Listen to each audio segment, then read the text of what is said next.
Oke, pagi guys, Cegu dan rekan-rekan. Hari ini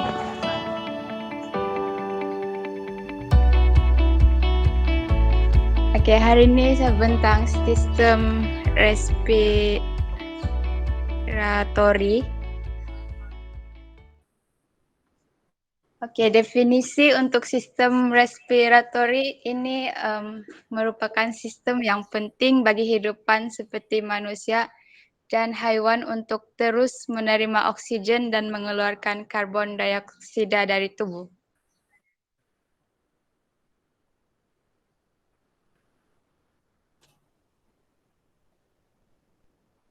Oke, antara komponen utama sistem respiratori ialah seperti yang di bawah nih, di dalam gambar nih, hidung, pharynx, larynx, trachea, bronchus, bronchiole, alveolus, paru-paru, dan diafragma. Kenalkan semua nih gambar nih. Kamu nampak kah? Nampak. Nampak. Kenal.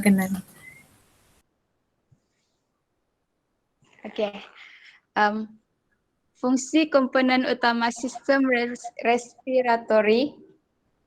Oke, fungsi hidung ialah memanaskan, melembab, dan menapis udara yang masuk ke dalam serta berperanan untuk menghidu di sekeliling kita.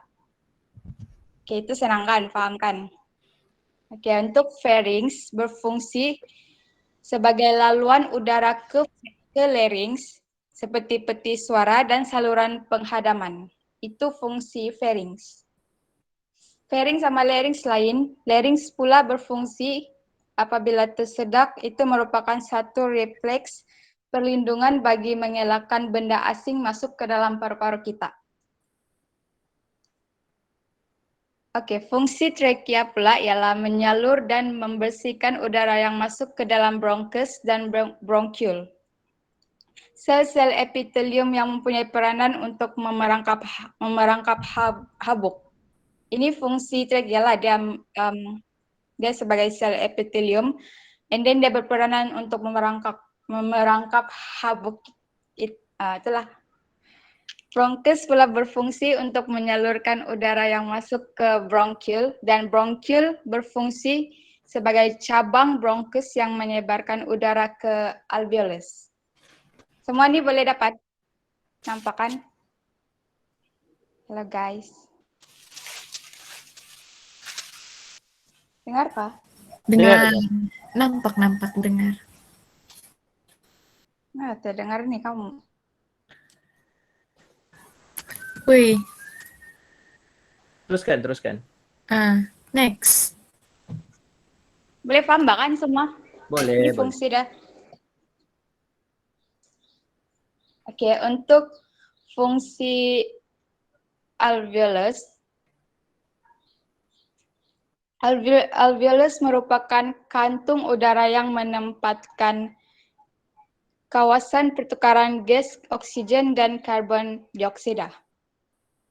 Oke, di alveolus itu maksudnya hanya ada gas oksigen sama karbon dioksida saja. Paru-paru fungsi dia untuk pernafasan dalam proses pertukaran karbon dioksida dengan oksigen dari udara. Manakala diafragma berfungsi sebagai mekanisme pernafasan, yaitu proses mekanikal memasukkan udara ke dalam paru-paru dan menghembus semula ke udara. Boleh paham kan? Ya. Oke. Fungsi sistem respiratori. Sistem respiratori ini memang mengangkut bekalan darah beroksigen agar kandungan oksigen tersebut dapat disalurkan dan digunakan ke seluruh bahagian tubuh badan. Oke, second, fungsi sistem respiratori menyediakan struktur untuk pertukaran oksigen dan karbon dioksida dalam tubuh. 3, sistem respiratori membekal dan mengambil oksigen ke dalam rongga badan. Kemudian ia menyingkirkan dan mengeluarkan karbon dioksida daripada badan. Respiratori juga mengekalkan kestabilan keadaan dan persekitaran tubuh badan kita, yaitu homeostasis ataupun meregulasikan komposisi relatif dari darah. Last, fungsi sistem respiratori adalah bertanggung jawab untuk menghasilkan bunyi ataupun larynx. Ini contoh gambar proses inspirasi dan ekspirasi. Nampak? Ya. Oke, inilah contoh gambarnya. Ini pula contoh gambar respirasi internal dan respirasi eksternal. Balik kepada yang slide tadi tu. Kau tidak terangkan bagaimana proses respirasi. Balik. Apa deh, Cikgu? Balik tadi yang first Slide tadi. tadi. Macam mana proses inspirasi dan ekspirasi itu?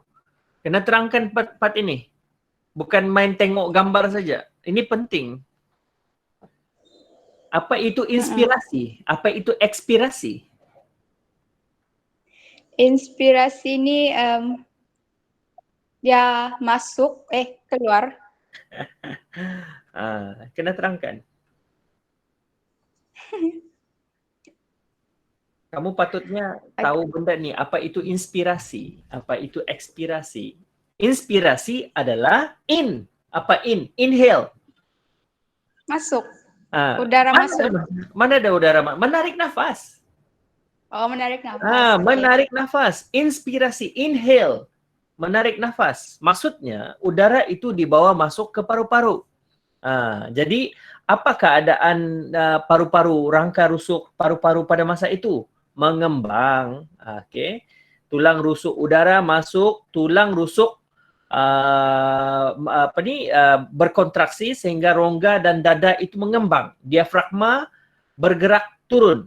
Ini maksudnya adalah pengisian ruang paru-paru itu dengan udara. Ini dipanggil sebagai inspirasi ataupun inhale. Ekspirasi pula, terangkanlah. Ekspirasi bagian diafragma mengecut. Apa maksud ekspirasi? Keluar. Menghembuskan nafas. Nafas. Keluarlah, Cikgu. Tidak, dia adalah proses menghembus napas keluar daripada paru-paru. Itu exhale, hembus. Dia bukan ceritanya pasal udara itu keluar, bukan. Proses itu adalah merujuk kepada tindakan kita. Tindakan kita menarik nafas ataupun menghembus nafas. Itu adalah tindakan. Okey? Okey. Okey, terangkan balik exhale tu ataupun ekspirasi tu.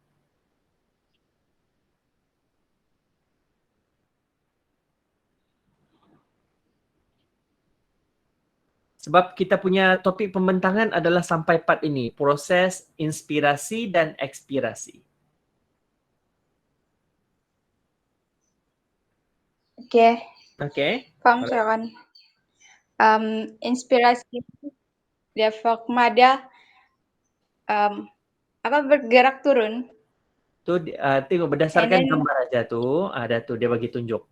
Mula daripada atas lah, okey. Udara masuk, kemudian otot tulang rusuk dia mengembang lah. Terangkat ke atas, mengembang. Diafragma bergerak turun. Maksudnya itu dalam keadaan menarik nafas di mana udara itu memenuhi ruang paru-paru. Okey, manakala ekspirasi pula adalah proses menghembus napas di mana udara keluar daripada paru-paru, tulang rusuk relax, kembali kepada asal, mengempis dan diafragma naik ke atas sedikit. Maksudnya itu adalah fasa di mana kita menghembus nafas. Okey. Alright, itu maksud dia. Dan benda itu kita boleh nampak dalam keadaan Ini adalah merupakan proses menarik nafas dan menghembus nafas ataupun dalam bahasa Inggerisnya inhale dan exhale. Okey. Alright, itu. Okey, ada soalan yang untuk part ini. Ini penting ini proses inspirasi dan ekspirasi ini adalah satu bahagian yang sangat-sangat penting yang mana dia pernah soalan ini pernah keluar. Dia bagi satu gambar, okey, nyatakan proses yang berlaku. Itu. Alright? Okey, ada lagi. Part ini. Okey, balik kepada yang first slide. First slide sekali. Kita berhenti sampai sini dulu. Nanti kawan-kawan pening. Okey? Kawan-kawan pening. Balik kepada yang slide asal. Yang nombor 1 tadi.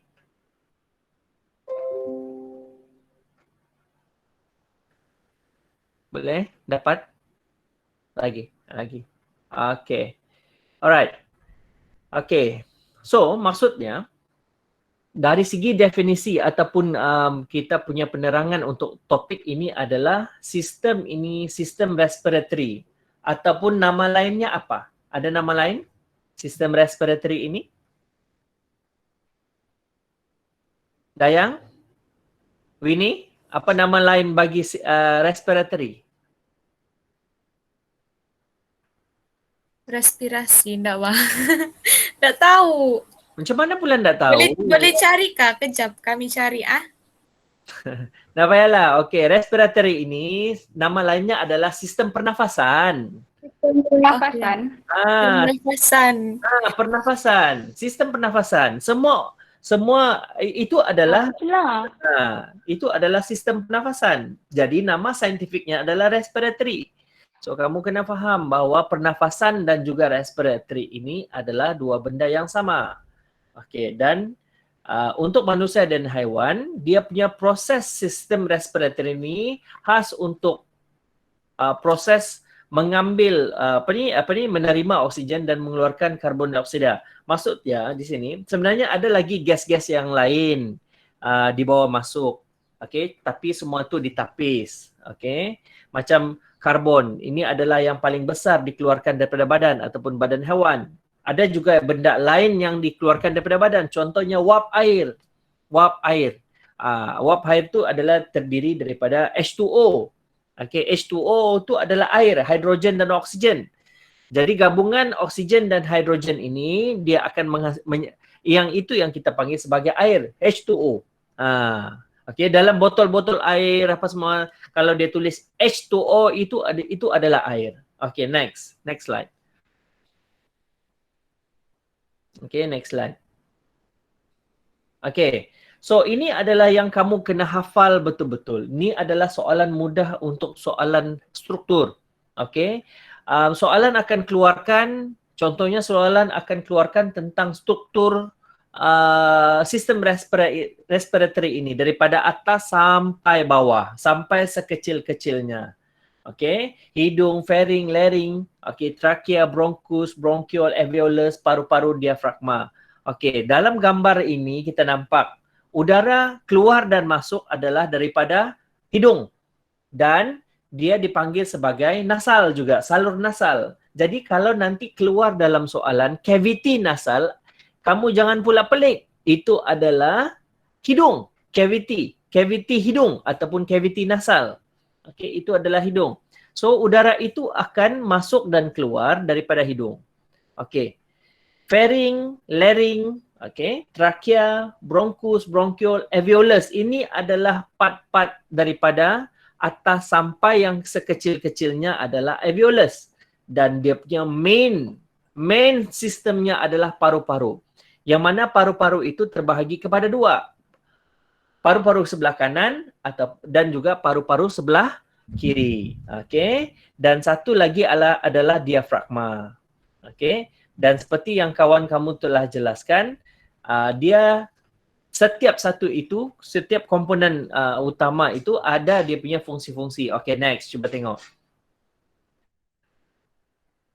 Okay, ini adalah fungsi-fungsinya. Okay, fungsi-fungsi ini kena hafal. Kena hafal betul-betul. Alright, kena hafal betul-betul udara, tempat masuk dan keluar. Dia adalah kawasan yang lembap dan juga dia akan menapis udara. Dia tidak menapis keseluruhan tetapi dia menapis habuk. Okey, partikel-partikel yang besar itu dia tapis. Contohnya habuk-habuk itu. Tidak semua habuk akan masuk. Setiap hari kita akan menghidu habuk. Even sekarang pun kita menghidu habuk. Tetapi partikel-partikel besar itu akan ditapis oleh kita punya hidung. That's why hidung kita satu hari bila kita mandi, tiba-tiba bila kita mandi, kita cuci hidung, bahagian hidung, kita rasa ada tai hidung. Itu adalah hasil daripada penapisan partikel-partikel itu. Okey, habuk-habuk itu. Okey. Sebab kawasan dalam hidung adalah kawasan yang lembap, sentiasa lembap. Kenapa dia lembap? Dengan kelembapan itulah dia akan mengikat habuk-habuk itu supaya tidak lagi dapat turun ke dalam, lebih dalam. Okey. Okey, kalau pharynx pula adalah peti suara. Okey, larynx pula adalah untuk blok. Dia adalah salah satu tempat untuk menghalang daripada benda asing. Dia akan okey, macam kita tertelan biji ke apa ke, biji getah ke apa, guli ke, biasanya dia akan tersekat di larynx. Itu yang akan buatkan kamu tersedak, dan apabila benda itu tidak dapat keluar, itu yang menyebabkan sesak nafas. Sebab larynx dan pharynx, larynx ini adalah kawasan tempat pertemuan udara daripada hidung dan juga mulut.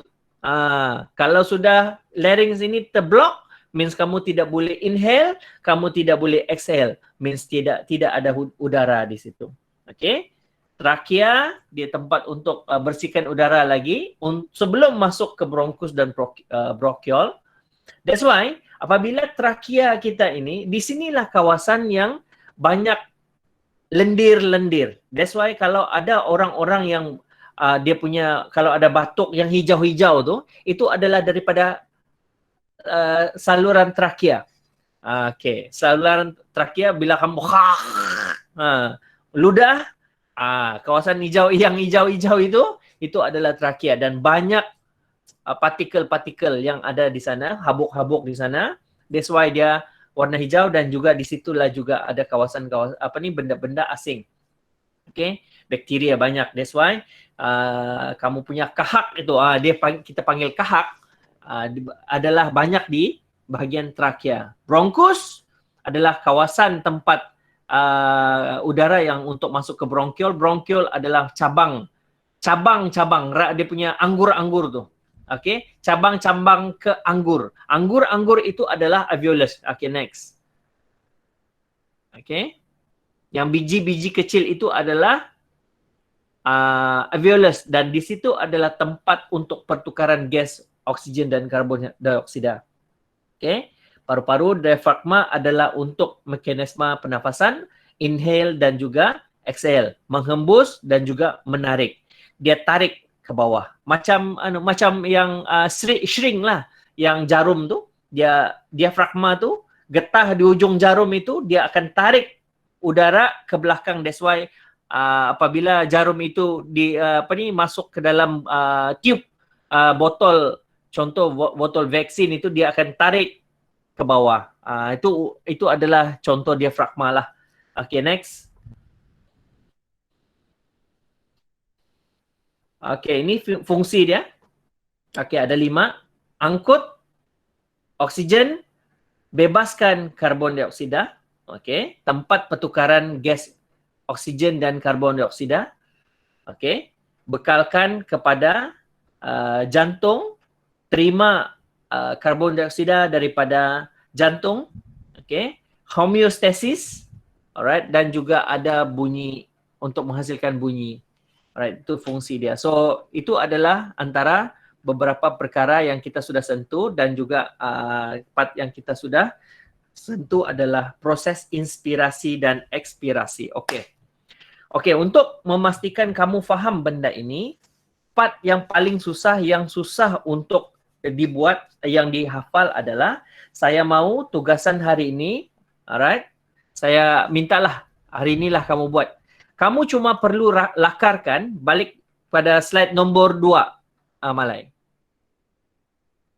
Okey, saya mau kamu lakarkan sistem paru-paru ataupun sistem respiratory ini bermula daripada hidung, pharynx, larynx, trakea, bronchus, bronchiole dan alveolus. Ini kamu kena buat lakarkan paru-paru ini. Itu sahaja untuk tugasan hari ini.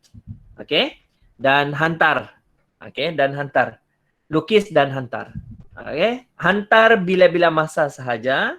Boleh hantar besok, boleh hantar hari ini. Kalau kamu tidak mau gangguan untuk besok, kamu boleh hantar hari ini, relax-relax sebab saya tahu selepas hari ini kamu ada masuk kokem tu, tidak ada apa-apa buat juga. Biarlah. Kamu boleh lukis-lukis dan hantar hari inilah. Okay? Okay. So, thank you Malay. Itu sahaja. Thank you ini. Thank you Dayang. Untuk part sistem respiratory. Kita akan sambung lagi pembentangan selepas cuti nanti. Okay? Selepas cuti. Nanti hari Khamis kita lebih kepada kelas kendiri. Okay? Buat tugasan dan sebagainya. Saya sudah sediakan tugasannya. Okay, ada soalan?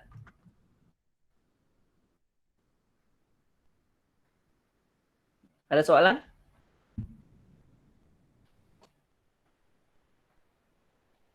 Ada soalan? Tidak, Cikgu. Okay, that's it. Alright, so tugasan hari ini cuma melakar sistem respiratory, hidung, pharynx, larynx, trakea, bronchus, bronchiole, alveolus. That's it. Then hantar DGC. Alright, boleh? Susah? Tidak. Alright, good. So keep in touch. Teruskan, jangan jangan tangguh-tangguh kalau boleh. Siap saja, relax-relax, hantar. Okay, itu saja untuk hari ini. Thank you very much for participating the class, online class. So jumpa lagi besok cuti dan kamu boleh buat tugasan untuk hari ini. Okay.